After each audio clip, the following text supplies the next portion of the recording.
The closing bell has rung, but the business story continues. I'm Robert Tanyer watching Business Brief. Let's get started. The Philippine government will seek diplomatic talks with Iran to ensure the safe passage of its fuel shipments through the Strait of Hormuz. Malacanang vows to safeguard the country's rights in the West Philippine Sea amid oil exploration talks with China. And truck and bus drivers in Paris demand more government aid.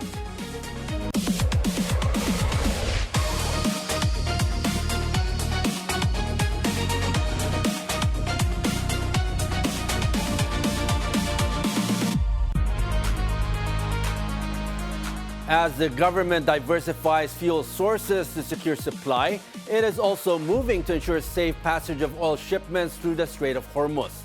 Diplomatic talks with Iran are now underway as President Marcos Jr. directs the Department of Foreign Affairs to initiate talks with the Iranian ambassador. Ayon po kay Secretary Tess Lazaro ng DFA, makikipag-usap po siya sa ambassador ng Iran. Most probably po ay tomorrow. Kung hindi man po magkakaroon ng schedule tomorrow, by next week po. The move comes as the government works to keep fuel supply uninterrupted amid the rising tensions in the Middle East, threatening global oil flows through the Strait of Hormuz. The White House says Trump is open to calling on Arab states to help fund the Iran war. White House Press Secretary Caroline Leavitt confirms the idea is under consideration, with more details expected from the president. Well, I think it's something the president would be quite interested in calling them to do. I won't get ahead of him on that, but certainly it's an idea that I know that he has and something that I think you'll hear more from him on. Meanwhile, the White House says back-channel talks with Iran are moving forward. Officials claim negotiations are progressing despite Tehran's public rejection of U.S. proposals. Truck and bus drivers in France are demanding more government aid, and the Egyptian government shortens operating hours of shops. The effects of the Middle East crisis on various parts of the globe, from Joel Caballero. Britain's Prime Minister Keir Starmer met with business leaders, government and military officials at Downing Street on Monday. They discussed the economic impact of the Middle East conflict. Starmer asserts that de-escalating the situation and bringing an end to the conflict was the most important thing they could do, and part of it is opening the Strait of Hormuz. At the government level, just on the Straits of Hormuz, to let you know what we're up to, is firstly we've been bringing together a sort of coalition of countries around the notion that we do have to de-escalate and find a way forward. Now we started that with the sort of key European countries, the so-called E4, which is Germany, Italy, France and the United Kingdom. But we've now got about 35 countries that are signed up to that, so that is good. In Paris, dozens of drivers of trucks and buses protest rising fuel costs. They are demanding more government aid to the transportation sector. The government has announced it will provide 50 million euros, or roughly more than $57 million, in aid to transport companies for the month of April. The move aims to alleviate the oil shock for businesses. I tell them we'll do everything for them not to die out, because we need them, because the transport of goods and travelers in our country accounts for 90% of all transport, because the majority of them are mostly small or medium-sized businesses that feed France, and we need these businesses to survive. Over in Egypt, the government has ordered business establishments to close early to cut electricity consumption. Shops and restaurants must shut at 9 p.m. under the new curfew. That's nearly 4 hours earlier than usual. Billboards and public lights are also being switched off. Only popular tourist destinations have been exempted. Joel Caballero, Billionario News Channel. The Bangko Sentral ng Pilipinas, or BSP, projects March inflation to settle between 3.1 and 3.9%. The BSP says inflation risks have intensified due to the higher fuel prices and rising rice costs, among others. Lower prices of vegetables, fish, and meat may help ease pressures, but upside risks remain. The central bank says it will closely monitor inflation, growth prospects, and developments in the Middle East. If the BSP's forecast comes true, this will be higher than the 2.4% inflation recorded in February. Palace Press Officer Claire Castro says the country will safeguard its rights in the West Philippine Sea. This as Manila and Beijing open talks on potential offshore oil and gas exploration. The two countries also held discussions on the importance of stable access to energy and fertilizer, as well as trade and agriculture. In an interview with Bloomberg, President Marcos said the Middle East conflict could provide a drive for the Philippines and China to reach a deal in jointly developing oil and gas resources in the West Philippine Sea. Motorists are holding off on refueling for now, but a surge is expected as Holy Week travel picks up. Pierre Pastor has more. Go ahead, Pierre. Robert, upon checking several gas stations in Quezon City and in the NLEX area, there are a few motorists who are refueling. We are expecting people having their gas tanks full for the long trips this Holy Week. Gas station personnel says refuelers might come tomorrow as more travelers are expected to leave Manila tomorrow afternoon. The highest so far is 140 pesos per liter of diesel in one gasoline station along Kalayaan Avenue, Quezon City. One station is selling diesel at 118 pesos per liter. This is the same gas station who was the first one to raise their price at 112. In Quezon City today, Petron diesel is at 132 per liter. Their power diesel is 135 per liter. Extra, 95.90. Premium XCS is 97.90. At Caltex diesel is 138 pesos per liter, power diesel 147.10, silver at 99.65, premium at 105.20. And at Shell, diesel is 136.10. Power diesel is 145.10 per liter. Shell Fuel Save gasoline is 98.10 and Shell Power is 105.60. Robert, we spoke to several travelers or motorists, and they say they would rather have their full tanks here in Manila because they're not sure if the gasoline might be higher in the provinces that they are going to. Here in Petron, in Philcoa, the gasoline is cheaper, so people are in line. Robert. Okay, thank you for that report, Pierre Pastor. As oil prices keep climbing, driving up the cost of goods, the Department of Trade and Industry reminds the public no need to panic buy. Ched Gatchalian has the details. Robert, there is no need to panic buy. As the DTI reiterates, there is enough supply of basic goods and there will be no price increase until April 16 for basic necessities and prime commodities. Trade and Industry Secretary Cristina Roque told us the manufacturers also gave their word that there is enough supply. Roque said the companies they talk with, like Nestle, San Miguel, committed to keep the prices of basic commodities low and stable. The DTI, however, has yet to finalize details on any possible price increase or range of permitted possible increase after April 16, since Roque said their talks with manufacturers solely focus on supply check and keeping prices low. But she added they are of course expecting some price adjustments come April 16 as transport costs play a vital role in the pricing. She said they will study for 30 days any filing for price increase from the manufacturers. Robert, we talked with some consumers here at the two supermarkets that Roque visited. Some of them are already on a tight budget and are only buying their prioritized items. They are now awaiting whatever price adjustments may come on April 16. Back to you, Robert.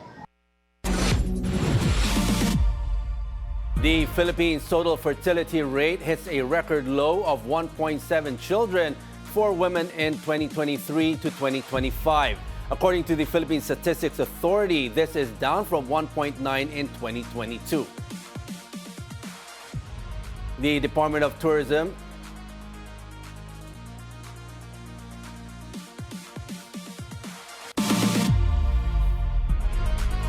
Okay, we'll take a short break. This is Business Brief.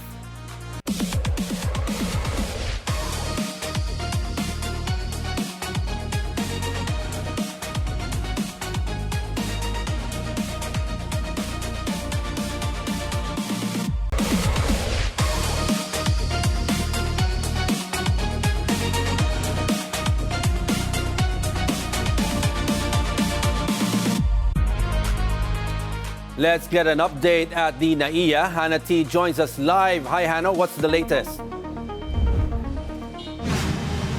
Robert, despite rising fuel prices and continuing tensions in the Middle East, passenger traffic here at the NAIA Terminal 3 is still up this Holy Week, with thousands of travelers still continuing to flock to the country's main gateway.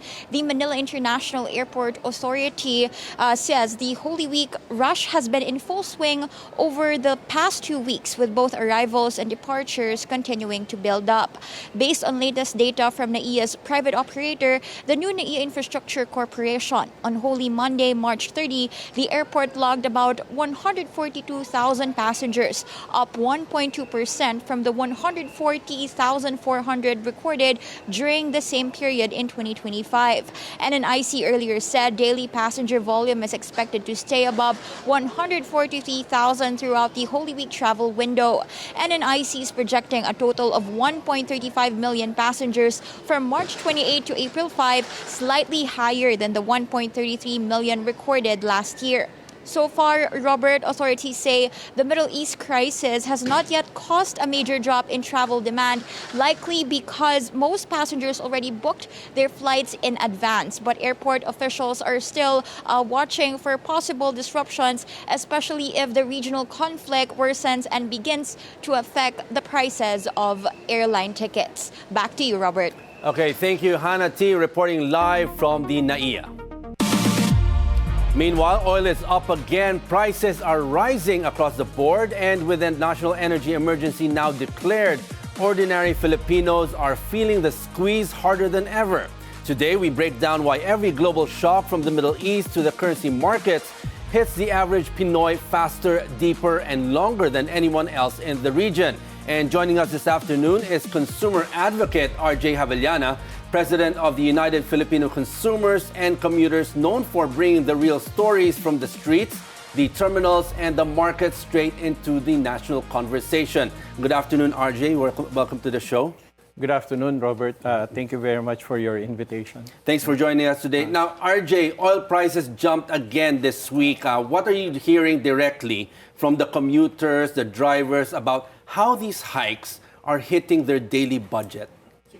Alam mo, Robert, hindi na ito theoretical. Ito'y ramdam na sikmura ng bawat Pilipino, lalong-lalo na yung mga nasa laylayan. Yan ang kalagayan. Hindi lang ito simpleng kalituhan o aligaga, no? Kung hindi talagang hindi na nila alam kung saan sila pupunta. Now, RJ, with the Middle East conflict tumataas ang mga presyo ng mga bilihin ngayon, sa pananaw, bakit yung mga average Pinoy nafe-feel nila, yung nararamdaman nila yung impact mas mabilis ngayon kaysa mga ating mga ASEAN neighbors compared, mas mabilis nararamdaman ng ating mga average Pinoys dito? Number one, yung mga gobyerno na nakapalibot sa Asia ay malinaw na meron silang direksyon at mga patakaran paano nila sasagipin at isa-salvage yung situation. Hindi katulad sa atin, masyadong buka yung ating ekonomiya, nariyan yung sinasabi nating oil deregulation law na pinapaubaya lang sa merkado. So sinasabi ng Pilipinas ang numero unong tinamaan dito sa Asia pagdating dito sa gera na ito, no, na nangyari diyan sa Gulpo. Sa mga dialogues mo with the jeepney drivers on the ground, yung mga delivery riders, ano yung mga sinasabi nila sa inyo? Ano yung mga nararamdaman nila? Ano yung kailangan nila? Una, marami pong mga jeepney drivers ang ayaw pumasada, no? Dahil sa sobrang pagsirit ng diesel, no? Nagbubunga ito ng krisis, dahan-dahan ng krisis sa pag-unahan sa transportasyon. Kaya kung makikita mo, laging jump pack ang mga tulad ng LRT, MRT, ano? Dahil ito yung mga alternative vehicles o alternative transport para mas makatipid yung mga Pilipino. Pero paano doon sa mga lugar na walang LRT, MRT? Kaya yung discussion about the public transport system natin na kinakailangan talaga dapat sana noon pa nag-invest yung ating gobyerno. Malungkot ang katotohanan, no? kahit ang mga tricycle drivers natin, kahit merong ayuda na naibigay na, no? Kahit dyan sa jeep, merong naibigay, kulang pa rin. Kulang pa rin dahil sa bilis nung ngayong araw lang na to, di ba? 16 pesos ang idinagdag sa diesel, no? Kaya hindi talaga maintindihan ng transport sector na sinasabi natin na gulong ng ekonomiya ang transport sector. But the problem is, kung yung gulong ng ekonomiya ay butas, paano ang buong ekonomiya? Paano rin ang mga manggagawa na gustong pumasok sa mga pagawaan? Yan yung Mabilis yung ang pagtaas. 4 weeks ago, less than half, more than double na ngayon ng mga presyo ng diesel at gasolina. So talagang ramdam nila. Sabi nga na isang senador, 120% ang itinaas, no? Nung presyo ng diesel. 120%. Just imagine, ilang araw lang yan, no? Paano kung ito'y tumagal pa ng 6 na buwan o 8 buwan? Nawag naman sana, no? Saan pupulutin si Juan at Maria, yung ating ordinaryong consumers, ordinaryo nating commuters? Saan? Saan sila pupulutin? Kung ang middle class nga ay nagtitipid na, hindi na gumagamit ng kanilang sariling sasakyan, nagko-commute na rin, paano pa yung mga talagang nasa ilalim? Nung walang krisis, nagtitipid na. So ngayon, doble... kahit umikot tayo kahit saan, yung basic salary ngayon natin, ng mga manggagawa, nag-shrink na yan. Nag-shrink na ang halaga niyan. Yung value, yung real value niyan. Oh, you mentioned a while ago yung value ng 500 pesos. Ngayon, ano na yung parang realistic value today? Alam mo, bago ako pumunta rito, dumaan muna ako sa isang tindahan. Sinubukan kong bumili doon sa halagang 500 piso. Lumabas doon sa 500 pesos na nabili ko, kulang ako ng 81 pesos. Nung chinek ko, yung mga item na pinamili ko, ito yung mga sardinas, ito yung mga noodles, ito yung sugar. Meron itong mga paggalaw na 3 pesos to 5 pesos. Pag pinagsama-sama mo yan, pumalo siya ng 81 pesos. So, ibig sabihin, 581 pesos, kulang pa ako ng 81 pesos na ibinayad ko dun sa counter.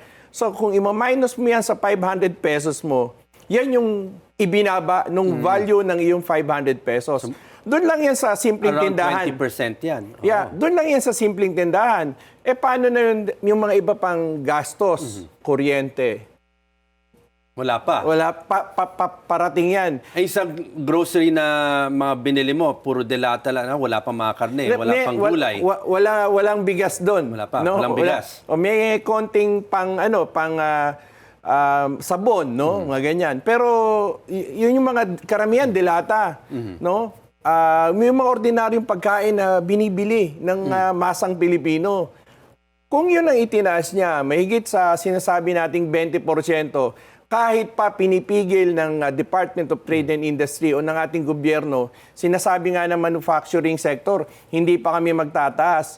Pero in reality, pag lumabas ka, pumunta ka sa palengke, punta ka sa tindahan, may mga paggalaw na nangyayari. Ano yung mga senyales na nakita mo na pagpunta mo sa mga market vendors, mga maliliit na households, ano yung slowly ba na umaangat ang presyo ng mga bilihin? Ang una nilang sinasabi, dahil tumaas yung gasolina, yung petrolyo,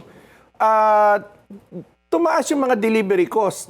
So kahit hindi gumalaw yung sinasabi nating pagbili dun sa actual na lugar, pero yung transport cost niya, yung nadagdagan, walang option ngayon, yung maliit na tindero o tindera, kung hindi mag-adjust din. Kahit wala pang ibinibigay, na paggalaw ang gobyerno natin.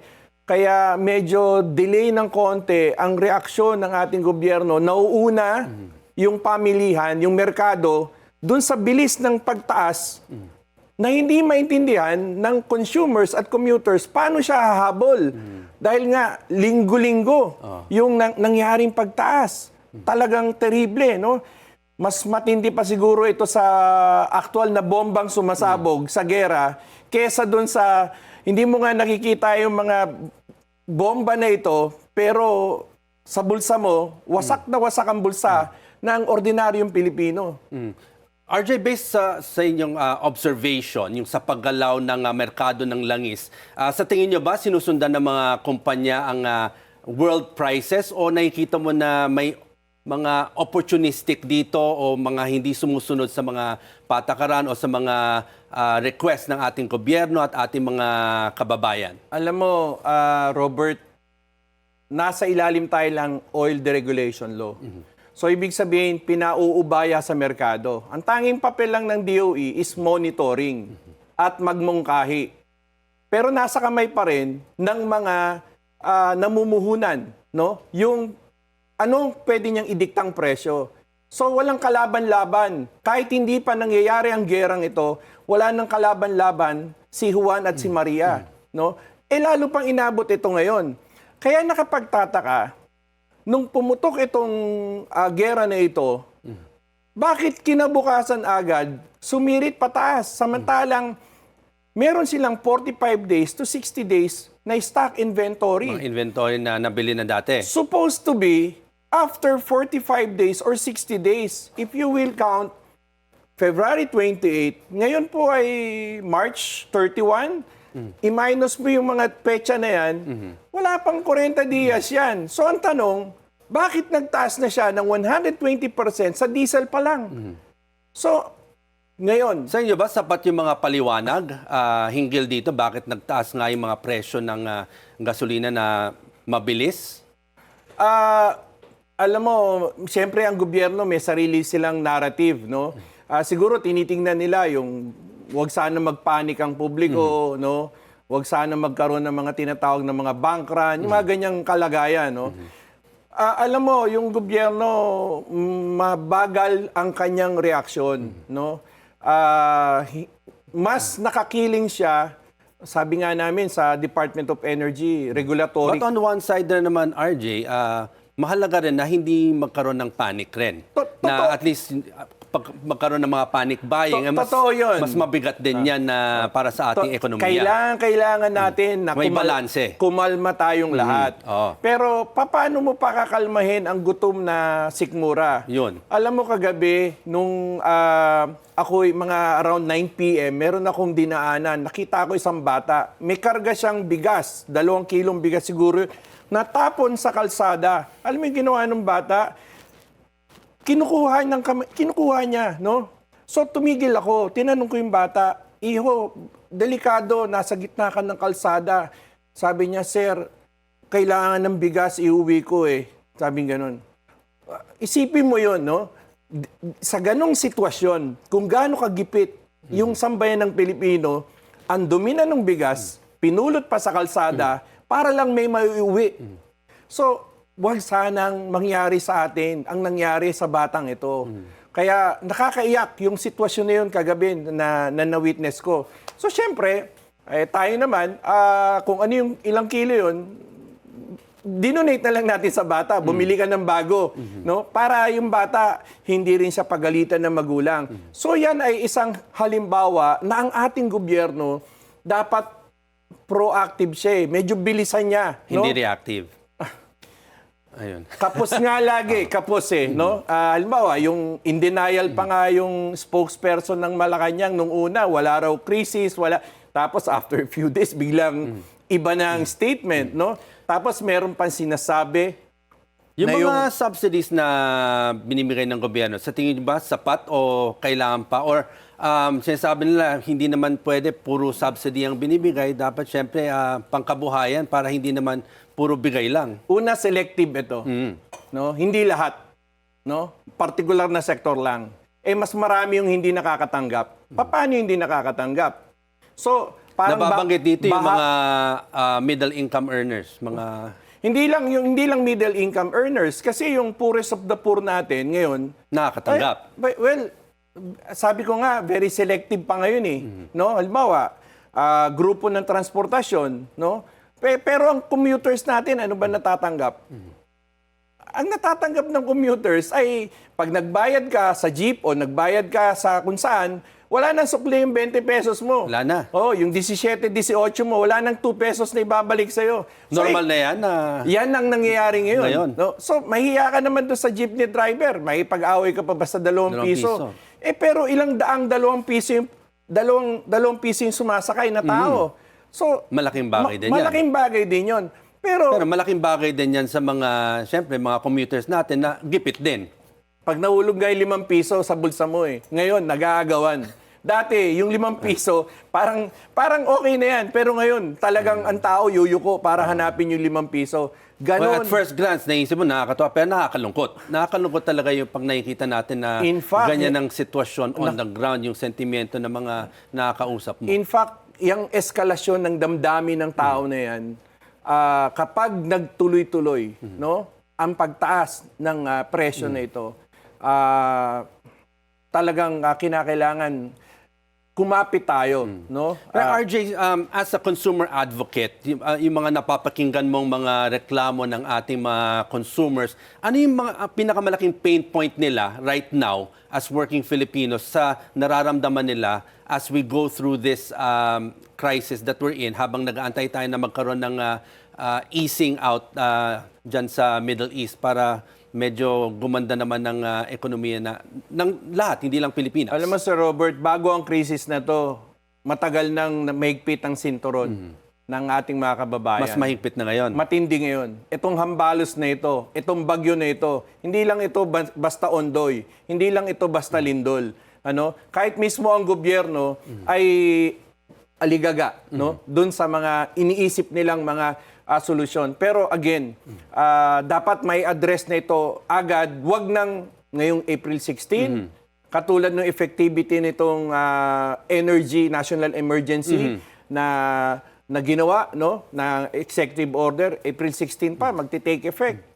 Kaya ba sa tingin niyo yung itong nabigyan na ng powers ang presidente para ibaba o i-suspend ang excise tax, sa tingin niyo ba kailangan nang gawin to o kasi pinag-uusapan pa, depende kung ano yung mawawala rin sa mga proyekto ng gobyerno kung mawala yung tax na yan. Ano sa tingin niyo ang...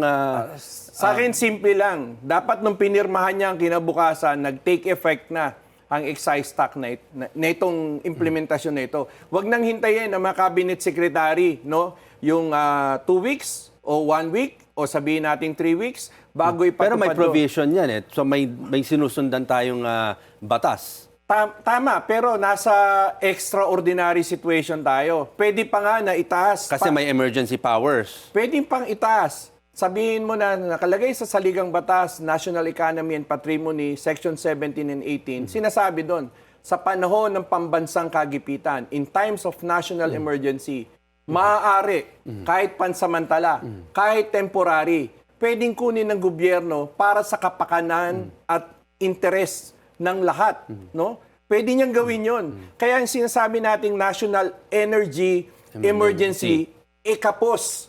Mas pa yan sa monitoring. Parang tingin nga namin, parang ang... Mas malawak pa. Parang ang kinampihan sa problema ng energy. Parang kinampihan pa itong mga... Pero RJ, ikaw matagal ka na isang consumer advocate. Marami ka rin nadaan ng mga krisis. Ano yung kinaibahan ngayon na dinadaanan natin ngayon kaysa yung mga napagdaanan natin, yung COVID, yung mga dati na nagkaroon din tayo ng mga krisis sa oil? Sa COVID, malinaw, no? Alam ng tao, no? Ito, hindi mo alam yung acceleration nito. Ang tindi. Iba ang dating nito, no? Kung sa COVID, maraming namatay dahil sa karamdaman. Ito po, ang gutom. Mas tataas po ang insidente ng kahirapan sa atin. Kaya, sana yung katwiran ng gobyerno na pass on sa ating mga consumers ay tigilan na nila. Sa tingin niyo ba napakabilis lahat ng mga pangyayaring ito, yung mga pagtaas ng mga bilihin in span of 1 month? Balikan natin, tanungin natin, singilin natin ang Department of Energy, bakit niya pinapahintulutan, payagang magtaas doon sa mga inventory stocks na meron pa. Kung 60 days yan, kung ngayon ay running 40 days pa lang tayo o 35 days, bakit hanggang ngayon, sa oras na ito, pinapayagan nila? So anong gusto nilang palabasin? Na pwede tayong taasan anytime nitong mga kumpanya na ito, samantalang tayo, susunod na lang tayo. Kaya ang tanong, ang mga tao, meron pa ba tayong gobyerno? Nararamdaman pa ba natin yung gobyerno? Ang gobyerno ba natin ay para sa tao o o para lang sa iilang mga very powerful na sinasabi nga natin, oligarchy, di ba? So, ang linaw na merong regulatory capture sa lahat ng level, lalong-lalo na sa ekonomiya, lalong-lalo na sa petrolyo. Kitang-kita ng presidente, kitang-kita ng palasyo kung ano ang dapat gawin, pero hindi nila ginagawa. Kung kayo ang tatanungin sa mga naririnig nyo sa mga consumers natin na nakakausap mo, ano yung unang dapat gawin sa tingin nyo? Na makakatulong ng mabilisan para gas sa na atin? panawagan na ito. Yung value-added tax na 12%, pumasok na nga itong excise tax, di ba? Matagal na yan, no? Ngayon, yung pinakamainit, yung pagbasura ng oil deregulation law na nakita natin since 1998 hanggang ngayong oras na ito, ngayong araw na ito, ano ang naging epekto nito sa publiko. Dahil walang kamay ang gobyerno eh. Wala siyang kontrol. No? Aminado tayo na wala naman tayong ganong petrolyo. Pero kinakailangan, meron tayong ihanda. So ngayon pa lang ba natin ihahanda yung mga imbakan ng mga petrolyong ito? Makalipas ng 60 days, 90 days, o sabihin natin 3 months? Saan tayo pupulutin? Pero yung mga ganyang usapin, medyo matagal yan pag pinag-usapan natin yung deregulation law. Pero yung sa tingin nyo, yung mabilisan na makakatulong sa ating mga kababayan na naghihirap ngayon? Well, alam mo, sabi ko nga, kapag diniklara ng presidente, ginamit niya yung section Article 12, no? Section 17 at 18. 50% ng presyo sa lahat ay pwedeng bumaba. Kuryente, tubig, transportasyon, telekomunikasyon, pagkain, gamot, no? Kayang ibaba yan. Bakit? Kasi mag-i-intervene ng gobyerno eh. Pansamantala, temporary, para yung masalba niya yung taong bayan. So, yan, automatic yan. Mararamdaman ng tao. So, it's a matter of choice. 'Di ba? Sa pagtimbang. Yes. Totoo, mawawalan ng tubo itong mga negosyante na ito. Pero sino bang isasalba mo? Itong mga mayayaman na ito, kahit 3 beses pa silang mamatay sa mundong ito, ang perang inipon nila ay sobra-sobra. Samantalang tayo, bukas ang problema ng consumer at ng commuters, ano ang isasaing natin? Meron ba tayong sasaing mamayang gabi? Meron ba tayong lulutuin? Yan ang... Tapos ito pa, ngayon, ito pa tayo. So, kanino tayo hingi ng tulong? Di sa gobyerno, kaya nga may gobyerno eh. Ang gobyerno para sa kapakanang pambayan, para sa public interest. Yan ngayon ang tanong ng marami. Meron ba tayong gobyerno ngayon? Nasaan ang ating gobyerno? Di ba? Puro mga piecemeal solution. Kailangan ngayon ng mga radical na solusyon, permanenteng solusyon, para ma-avert natin ito. Kung may darating pang gera, hahaba pa yan, Yes. dapat ngayon na. Dapat RJ, ngayon na. finally, realistically, nandito na tayo na nasa crisis mode na yung mga ating mga kababayan ay naghihigpit ng sintiron. Ano yung advice mo para sa ating mga kababayan habang nag-aantay ng tulong o matapos itong crisis na ito? Ano yung pwede nilang gawin para sa kanila para to be able to survive and to go through while waiting? Kasi dito na tayo, habang nag-aantay din. Ano ba yung... Marami kasi sa mga kababayan natin ang baon na sa utang. So, kakapit ba tayo uli sa utang? Tulad ng bansa natin, baon na sa utang. Yung mga ayuda na yan, utang din yan. So, ang lahat na nangyayari ngayon ay sasagutin niya ng hinaharap ng susunod na henerasyon. Ang bawat Pilipino ngayon ay merong 168,000 na pagkakautang. Bago pa ang gerang ito. Pumutok ang gerang ito, hindi ko alam kung 168,000, baka umabot ng 200,000 na kada Pilipino ang pagkakautang na yan. At huling panawagan na RJ, ano sa tingin mo ang pinakamalakas na protection na maibibigay sa mga consumer kung may gagawang polisiya ang ating mga taga-gobyerno? Pakinggan ng ating presidente ang sigaw ng taong bayan. No? Panigan naman niya ang taong bayan. Kampihan niya ang taong bayan. Huwag lang yung mga ilang mga nagdidesisyon sa mga negosyo na yan. No? Ito yung mga korporasyon. Kaya kung kayang bigyan ito ng sinasabing wealth tax, medyo matagal yan, pero kailangan. Survival tax, gawin. Di ba? Pulungin niya itong mga oligarko na ito. O limbawa, o ikaw, A, punta ka rito. Baka pwede mag-donate ka ng 30 billion sa gobyerno. Ikaw B, punta ka rito. Ikaw C. Yung pera na yun, i-pool nila yung resources yun. Anyway, hindi naman nila madadala sa langit yun eh. At sana magamit sa tama. Oh. Ito ngayon ang pagbabayanihan, ang pagtutulungan natin. Ito ngayon yung magkapit-bisag tayo bilang Pilipino. Hindi ito usapin ng kulay ng politika ng pink, dilaw o kung ano man.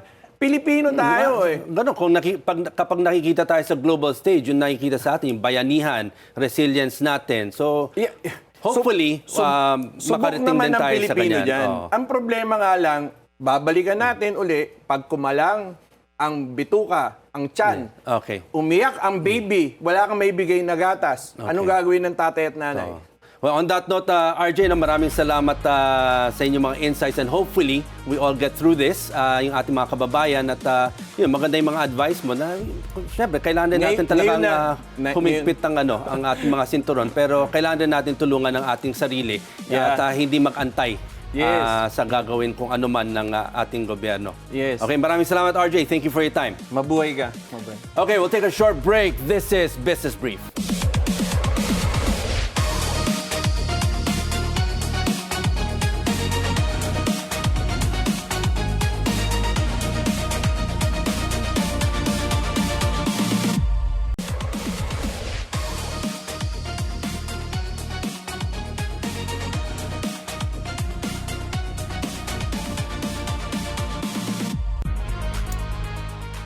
The Department of Tourism shares a range of travel options for those who still wish to travel amid the rising fuel costs.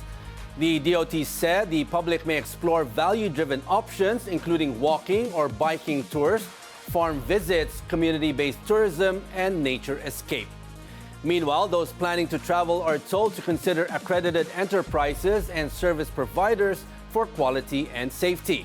The DOT also reminded travelers to remain mindful of local customs, care for the environment, and support local enterprises and tourism workers.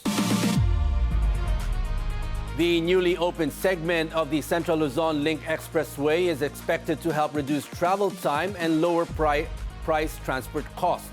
According to President Marcos, the travel time between Tarlac and Cabanatuan City will be reduced from 1 hour and 30 minutes to just 20 minutes. He added that shorter travel time would also translate to lower fuel consumption and help maintain the prices of commodities, especially rice. The new road segment will be toll-free until December and is expected to serve nearly 12,000 vehicles daily. Cuba's energy crisis is deepening under a U.S. oil squeeze, forcing allies to step in. Mexico now asserts its right to send fuel to Cuba for both humanitarian and commercial use. This comes as U.S. President Donald Trump signals a softer stance, saying he has no problem with countries shipping oil to Cuba. Mexico has every right to send fuel to Cuba, whether for humanitarian or commercial reasons. Private companies, because there are private companies in Cuba, there are hotels, there are other private companies in Cuba that require fuel, and these private companies, such as hotels, are looking for private entities willing to supply them with fuel, not necessarily from government to government.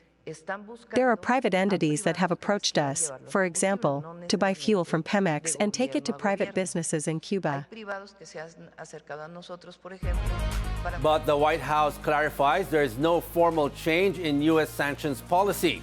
Washington allows a sanctioned Russian tanker to deliver much-needed oil on a case-by-case humanitarian basis. A Makati court rejects GMA Network's bid to block the Securities and Exchange Commission's rule limiting the independent directors to 9 years. The city's Regional Trial Court Branch 38 said GMA's request for a temporary restraining order lacked urgency. It noted the network had already postponed its stockholders' meeting from May to December, a fact omitted in its petition. The SEC rule bars directors from serving again as independents after 9 years, but allows them to be regular directors. Agabi Lopez-led majority oust Federico Piqui Lopez as president and chief executive officer of Lopez Incorporated over billions in questionable transactions. The February 27 board vote was temporarily blocked by court order. The majority, which holding a 71% of shares, is petitioning to lift it. They cited company bylaws. Efforts to audit First Gen Corporation were blocked by Piqui's camp through a non-disclosure agreement. The majority refused to sign and will push for the audit. Some deals only came to light through media reports.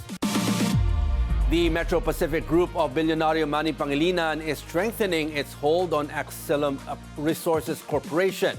This came as Metro Pacific Agro Ventures Incorporated moved its entire 31.33% stake or 1.19 billion shares to wholly owned unit Metro Pacific Coconut Holdings Corporation. The March 27 transaction was priced at 2 pesos per share, valuing the block at approximately 2.38 billion pesos. As nations watch inflation spike from the U.S.-Iran war, Federal Reserve Chair Jerome Powell says the central bank can wait and see how the conflict affects the economy.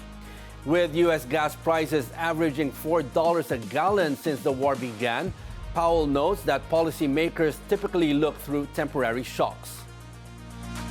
Inflation expectations do appear to be well anchored beyond the short term, but nonetheless, it's something as we will eventually maybe face the question of what to do here. We're not really facing it yet because we don't know what the economic effects will be, but we'll certainly be mindful of that broader context when we make that decision. The Fed holds its benchmark rate at 3.5 to 3.75%, while investor worries push Treasury yields higher and household price expectations show a mixed picture. A large throne with a golden toilet appears at the National Mall in Washington in a critique of U.S. President Donald Trump's renovations to the White House. Styled to look like marble and gold, the throne features a toilet instead of a seat and a plaque that reads "A throne fit for a king." I think it's actually appropriate. When we were walking out, I couldn't figure out if this was something real or not, and I feel like that's the way our politics is right now. I can't even believe some of the things that I'm hearing and seeing from our commander-in-chief. So this really fits his program. You know, he likes to stir up the shit. So anyway, this is very appropriate. I hope they keep it up here. The statue includes a roll of toilet paper with the words "The Secret Handshake." That's the name of a group that claimed responsibility for a previous statue depicting Trump and late sex offender Jeffrey Epstein. We'll take a short break. This is Business Brief.